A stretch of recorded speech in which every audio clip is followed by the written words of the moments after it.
Hi guys, ஒரு வழியாக நமக்கு captain America brain new world அப்படின்ற அந்த படம் ஆக்சுவலாக ரிலீஸ் ஆயிடுச்சு. அந்த படத்துக்கான ரிவ்யூமே நம்மளோட சேனலில் போட்டிருப்போம். நீங்களோட அதை பார்க்கல அப்படின்னா செக் பண்ணி பாருங்க. ஸோ இன்னைக்கு நீங்க என்ன வீடியோ பார்க்க போறீங்க அப்படின்னு கேட்டீங்கன்னா, அந்த படத்தில் நமக்கு ஒரு போஸ்ட் கிரெடிட் சீன் வச்சிருப்பாங்க. அந்த போஸ்ட் கிரெடிட் சீன் எப்படி ஃபியூச்சரில் வரக்கூடிய Avengers Doomsday and Avengers Secret Wars இது ரெண்டுத்துக்கும் எப்படி கனெக்ட் ஆக போகுது அண்ட் மார்வல்ல இந்த சாம் வில்சன் கேரக்டர் இதுக்கப்புறம் அவங்க எப்படி கொண்டு போறாங்க அப்படின்ற இந்த ஃபுல் எக்ஸ்பிளனேஷன் வீடியோ தான் நீங்க இன்னைக்கு பார்க்க போறீங்க. ஸோ இதுல வந்து ஒரு சின்ன ஸ்பாயிலர் கொடுத்துக்கிறேன். ஸோ இந்த படத்தை இப்போ வரைக்கும் யாராவது பார்க்காம இருக்கீங்க அப்படின்னா படத்தை பார்த்துட்டு வந்துட்டு இந்த வீடியோவை பாருங்க. ஸோ வீடியோக்குள்ள போறதுக்கு முன்னாடி நம்ம சேனலை சப்ஸ்கிரைப் பண்ணாம பார்த்துருக்கீங்க, மறக்காம சப்ஸ்கிரைப் பண்ணிட்டு அப்படியே பக்கத்துல இருக்க பெல் ஐகானை பிரஸ் பண்ணிட்டு அப்படியே ஆல் ஆப்ஷன் பண்ணிக்கோங்க. அப்பதான் நான் போற வீடியோஸ் உங்களால ரெகுலரா பார்க்க முடியும். வாங்க நம்ம வீடியோக்குள்ள போலாம். இந்த மூவியோட எண்டிங் சீன்ல நமக்கு லீடரா அவங்க கேப்சர் பண்ணிட்டு ஒரு ராஃப்ட்ல வச்சிருக்கிற மாதிரி தான் காமிக்கிறாங்க. ஆக்சுவலா இந்த ராஃப்ட் நமக்கு இதுக்கு முன்னாடி சிவில் வார் மூவிலுமே பார்த்திருக்கோம். அது மட்டும் இல்லாம சேம் நமக்கு ஆரம்பத்துல சிவில் வார்ல சாம் வில்சன் ஒரு சிறையில இருந்திருப்பார்ல, அதே இடத்துல தான் இவர் இருக்கிற மாதிரி இருக்கு. ஆக்சுவலா இது அவங்க எதுக்காக மேக் பண்ணிருக்காங்க அப்படின்னா, இது ஒரு செக்யூரிட்டி பிரிசன்ங்க. இந்த மூலியமா வந்து பாத்தீங்கன்னா ஏகப்பட்ட சூப்பர் பவர்ஸ் கொண்டவங்களை அடைச்சு வைக்கலாம்ன்ற மாதிரி தான் பிளான் பண்ணிருக்காங்க.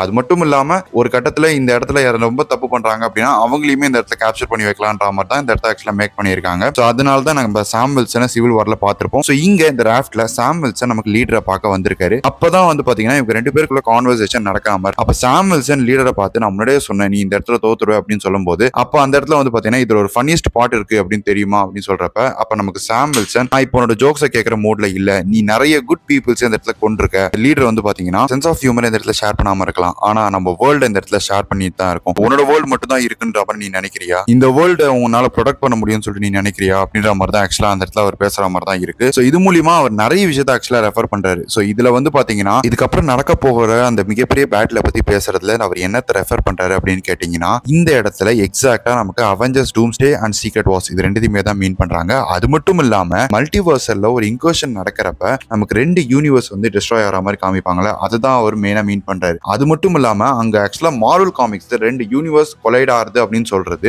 ரெண்டு எர்த் கொலைட் ஆகிற மாதிரி தான் சொல்லியிருப்பாங்க. ஸோ அப்படி கொலைட் ஆகிறப்ப என்ன மாதிரி ஒரு மிகப்பெரிய டிஸ்ட்ராக்ஷன் நடக்கும் அப்படின்றத நமக்கு சொல்லியிருப்பாங்க. So doctor strange multiverse of madness மூவில வந்து பாத்தீங்கன்னா டாக்டர் ஸ்ட்ரேஞ்ச்னால தான் அந்த ரெண்டு யூனிவர்ஸும் இன்கர்ஷன் ஆகி கொலைட் ஆகுது அப்படின்ற மாதிரி சொல்லியிருப்பாங்க. அதே டைம்ல லோக்கி சீசன் 1 லோக்கி சீசன் 2 இது ரெண்டுத்துல வந்து பாத்தீங்கன்னா உங்களுக்கு வேரியன்ஸுமே அந்த வேரியஸ் யூனிவர்ஸ்ல இருப்பாங்கன்ற மாதிரியுமே சொல்லியிருப்பாங்க. ஸோ இதை வச்சு இவங்க இந்த இடத்துல எதை மீன் பண்றாங்க அப்படின்னா, ஒருவேளை ரெண்டு யூனிவர்ஸ் இந்த இடத்துல கொலைட் ஆகிறப்ப இந்த கொலைட் ஆகிறத தடுக்கிறதுக்காக மத்த யூனிவர்ஸ்ல இருக்கக்கூடிய ஹீரோஸுமே இங்க வருவாங்க அப்படின்னு நம்ம தான் மீன் பண்றாரு. அது மட்டும் இல்லாம அவர் அங்க ஒரு கொஸ்டினுமே கேட்டிருப்பாரு, உன்னோட வேர்ல்டு மட்டும் தான் இருக்கு, நீ மட்டும் தான் ஹீரோவா இருக்கன்னு நினைக்கிறியா அப்படின்னு ஒரு கொஸ்டின் கேட்டிருப்பாரு. ஸோ இது மூலியமா மத்த யூனிவர்ஸ்லயுமே இவங்கள மாதிரி கேரக்டர்ஸ் இருக்காங்க அப்படின்ற மாதிரி சொல்றாங்க. அது மட்டும் இல்லாம அவங்க இதை எக்ஸாக்டா சீக்ரெட் வார்ஸோட அந்த காமிக்ஸோட ஒரு ரெஃபரன்ஸா கூட இதை சொல்றாங்கன்னு நம்ம சொல்லலாம். பிகாஸ் சீக்ரெட் வார்ஸ் காமிக்ஸோட ஸ்டார்டிங்ல வந்து பாத்தீங்கன்னா நிறைய வேர்ல்ட்ஸ் வந்து மல்டிவர்ஸ்ல அந்த இடத்துல கொலைட் ஆயிருக்கும். அதுல முக்கியமா வந்து பாத்தீங்கன்னா ரெண்டு வேர்ல்டு கொலைட் ஆகிறப்ப அங்க இருக்கக்கூடிய ஹீரோஸ்குள்ளேயுமே ஒரு மிகப்பெரிய வார் வந்திருக்கும் சொல்லலாம். அப்ப அங்க வந்து பாத்தீங்கன்னா நமக்கு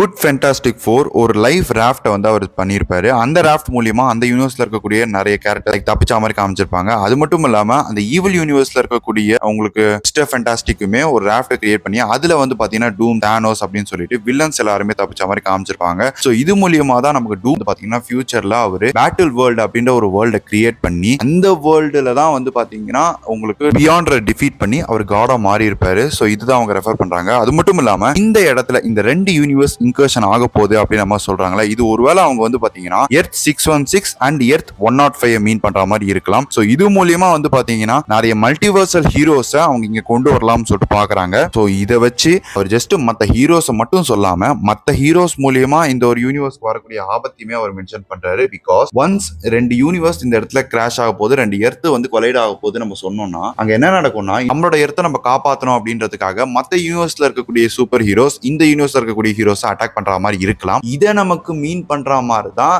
நமக்கு ஆக்சுவலா அவர் சொல்றதை வச்சிருக்கலாம். இது மூலியமா ஒரு மிகப்பெரிய வார் உங்களுக்கு ஃபியூச்சர்ல வரதுக்கு வாய்ப்பு இருக்கு. அது என்னன்றதை நம்ம பொறுத்திருந்து தான் பார்க்கணும். இது எல்லாமே தான் அந்த போஸ்ட் கிரெடிட் சீன்ல ஓவராலா அவர் சொன்ன விஷயங்கள். நீங்க எத்தனை பேர் கேப்டன் பிரெயின் பாத்தீங்க, உங்களுக்கு இந்த படம் பிடிச்சதா இல்லையான்றத கமெண்ட் செக்ஷன்ல கமெண்ட் பண்ணுங்க. இந்த வீடியோ உங்களுக்கு பிடிச்சதா லைக் பண்ணுங்க, ஷேர் பண்ணுங்க, மறக்காம நம்ம சேனலை சப்ஸ்கிரைப் பண்ணிட்டு அப்படியே பக்கத்துல இருக்க பெல் ஐகானை பிரஸ் பண்ணிட்டு அப்படியே ஆல் ஆப்ஷன் பண்ணிக்கோங்க. அப்பதான் நான் போற வீடியோஸ் உங்களால ரெகுலரா பார்க்க முடியும். உங்களை இன்னும் சூப்பரான வீடியோல மீட் பண்றேன். Until then, bye from Pranav Prime Time.